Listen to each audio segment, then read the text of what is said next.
আসসালামু আলাইকুম। এখন টেম্পারেচার 34 ডিগ্রি সেলসিয়াস, মোটামুটি 34-35, যদিও এখন প্রায় 2:30টার মতো বাজে। তো 35 টেম্পারেচার বাংলাদেশে মোটামুটি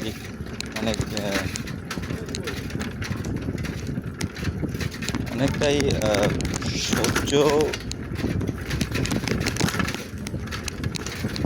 করার মতো না, আবার অসহ্য এরকম না।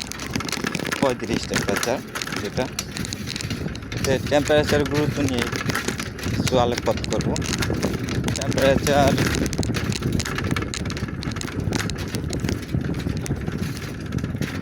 আমরা যদি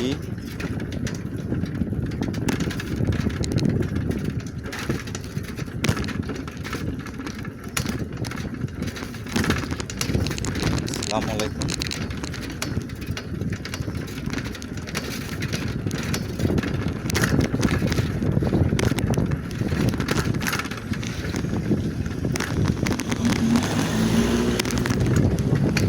আসসালামু আলাইকুম। তাপমাত্রার গুরুত্ব নিয়ে আলোচনা করব। এখন আমার বর্তমান যে টেম্পারেচার সেটা 35-36-এর মতো আছে। তো 35-36 টেম্পারেচার সহ্যজনক না, আবার সহ্যজনকও না। আমরা অনেকে জানি যে মুরগি যখন ডিম তা দেয় সেখানে প্রায় 37-এর মতো টেম্পারেচার থাকে। তো এখন যে টেম্পারেচার এটার চেয়ে একটু বেশি। তো এই মুরগির তাপে কিন্তু বাচ্চা ফোটে।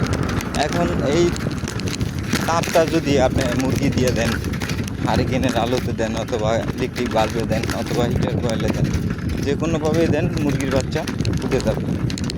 টেম্পারেচারের গুরুত্ব কত দেখুন। মানব জীবনে আসলে টেম্পারেচারের গুরুত্ব অসীম।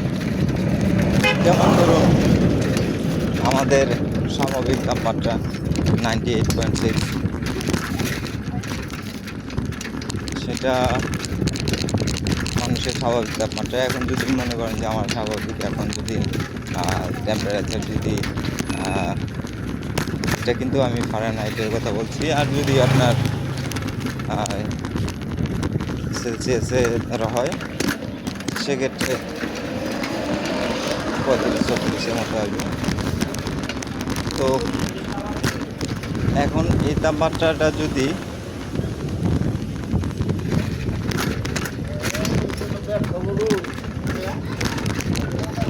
মানুষের শরীরে না থাকে, ধরুন আমার এখন যদি ফারেনহাইটে যদি প্রকাশ করি যে আমার এখন ফারেনহাইটে 50 টেম্পারেচার, ঠিক আছে, তখন ফারেনহাইটে যদি আমাকে ধরা হয় 50 ডিগ্রি ফারেনহাইট আমার শরীরের তাপমাত্রা, তখন ডাক্তার আমাকে অবশ্যই মৃত বলে ঘোষণা করবে। কারণ এই তাপমাত্রায় মানুষ বেঁচে থাকা সম্ভব না। মানুষের যে স্বাভাবিক তাপমাত্রা, সে তাপমাত্রার চেয়ে অনেক নিচে নেমে গেছে।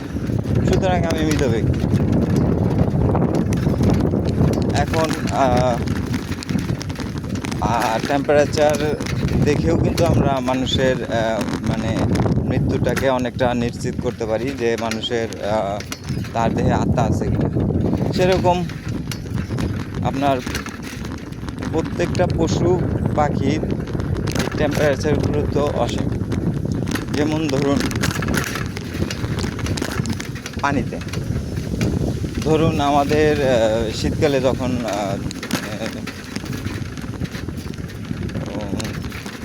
পুকুরে, সাধারণত পুকুরে, পদ্ম পুকুরে আপনার টেম্পারেচার উত্তরবঙ্গে সাধারণত দেখা যায় যে 7-এ নেমে যায়। তখন দেখা যায় যে অনেক মাছ মারা যায়। কারণ কি? খাদ্যের অভাবে না, এটা মারা যায় হলো অক্সিজেনের অভাবে। এখন অক্সিজেন গরমকালে অক্সিজেন থাকে, আবার শীতকালে থাকে না। এর কারণটা হলো আপনার তাপমাত্রার সাথে অক্সিজেনের একটা সম্পর্ক আছে। মানে পানিতে যখন আপনার টেম্পারেচার লো লেভেলে নেমে যায়, তখন ওই পানির ডিও লেভেল অথবা অক্সিজেন লেভেল যেটা, সেটা কমতে শুরু করে। কমে যখন এক সময় অক্সিজেন শূন্য হয়ে পড়ে পানি, তখন দেখা যায় যে পানি থেকে আর মাছগুলো অক্সিজেন নিতে পারে না, যার কারণে মাছগুলো পুরো পুকুরের মাছ ভেসে একাকার হয়ে যায়। আবার ধরুন এই যে এখন গরমকাল, আমশীতনের কাল, তো এখন যদি আমাদের এখানে প্রচণ্ড যদি তাপমাত্রা না থাকে, মানে চৈত্র মাসের যে একটা তাপমাত্রা, তো প্রচণ্ড তাপমাত্রা যদি না থাকতো, সেক্ষেত্রে কী হতো, আম কাঁঠালগুলো পাকতো না। আম কাঁঠাল যদি না পাকে, তাহলে আমরা আসলে ওইভাবে যে সুস্বাদু আম অথবা কাঁঠাল, এটা কিন্তু আর আমরা পেতাম না। তো প্রত্যেকটা মানে জায়গায় টেম্পারেচারের গুরুত্ব অসীম, তবে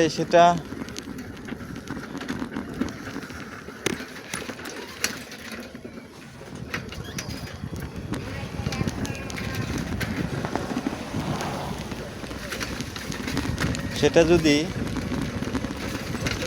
অধিক হয়, যেমন আপনার অত্যাধিক পরিমাণ টেম্পারেচার, সেক্ষেত্রে কিন্তু আবার সমস্যা। যার কারণে পরিবেশের ভারসাম্য রাখার জন্য যেখানে যেটুকু তাপমাত্রা দেওয়া দরকার, ওখানে আল্লাহ সেই পরিমাণভাবেই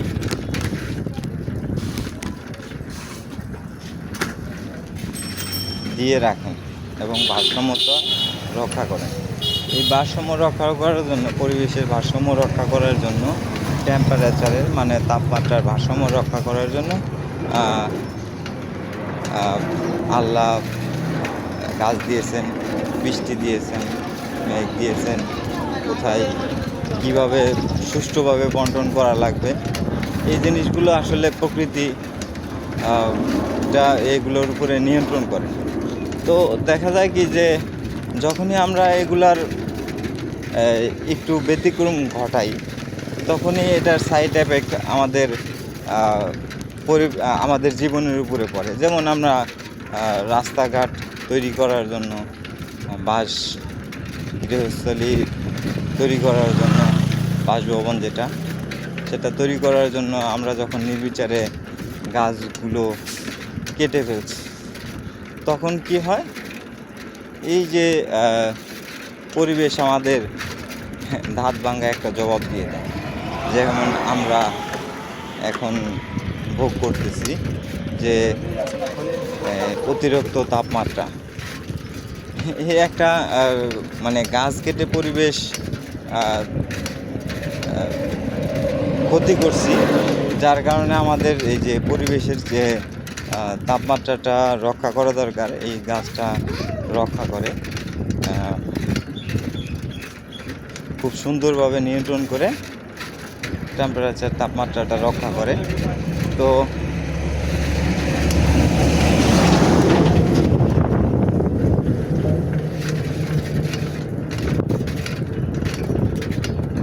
গাছ যেমন টেম্পারেচার রক্ষা করে, আমরা আবার কি করতেছি, এটাকে আবার এক্সেস করতেছি। যেমন আমরা এয়ার কন্ডিশন ব্যবহার করছি। এয়ার কন্ডিশন ব্যবহার করার পরে কি হচ্ছে, আমাদের এয়ার কন্ডিশনের আসলে নিজস্ব কোনো পাওয়ার নেই। ও শুধুমাত্র বিদ্যুৎ গ্রহণ করে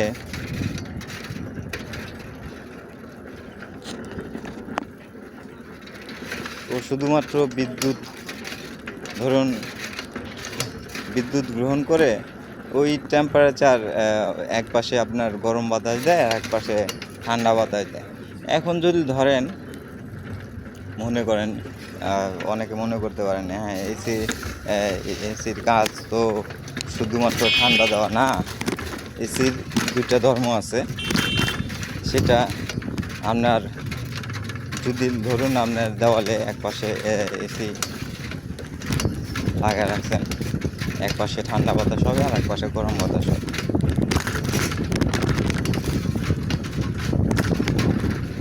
তাহলে কি হবে, মনে করেন 10x10 দুইটা রুম আপনি এসি লাগা রাখছেন, এসিতে এক পাশে গরম বাতাস দিবেন আর এক পাশে ঠান্ডা বাতাস দিবেন। তখন কি হবে, এখানে যদি আপনার এই রুমের টেম্পারেচার যদি 5 ডিগ্রি কমে যায়, ওই ওই পাশের রুমের টেম্পারেচার 5 ডিগ্রি বেড়ে যায়। তাহলে হইল কি, আমি যে অহেতু বিদ্যুৎ খরচ করলাম এই টেম্পারেচারে নিয়ে, বিদ্যুৎ খরচ করলাম, কারণ ওই পাশের 5 কমে গেল, এই পাশে 5 বেড়ে গেল। তার মানে কি, আমি বিদ্যুৎ খরচ করে পরিবেশের তাপমাত্রাটা বাড়িয়ে দিলাম। আমার নিজের সুবিধার জন্য আমি পরিবেশের তাপমাত্রাটা বেড়ে দিলাম এবং আমার যে রুমের টেম্পারেচার সেটা 5 ডিগ্রি টেম্পারেচার কমায় আনলাম। তাতে হলো কি, এরকম লোক কিন্তু, এরকম এসি কিন্তু অহরহ। সুতরাং দেখতে পারতেছেন যে আমরা আসলে পরিবেশের এই এসি ব্যবহার করে কত প্রকার একটা ভয়ানক ক্ষতি করতেছি তাপমাত্রা। ধরুন আজকে থেকে যদি কেউ, মনে করুন 7 দিন যদি বাংলাদেশে কারেন্ট না থাকে, দেখবেন যে আপনার টেম্পারেচার আপনি কমে যাচ্ছে। ধরুন বাংলাদেশে 7 দিন যদি টেম্পারেচার বিদ্যুৎ না থাকে, তাহলে দেখবেন যে আপনার টেম্পারেচার স্বাভাবিকের তুলনায় অনেক কমে গেছে। এটা কীভাবে সম্ভব?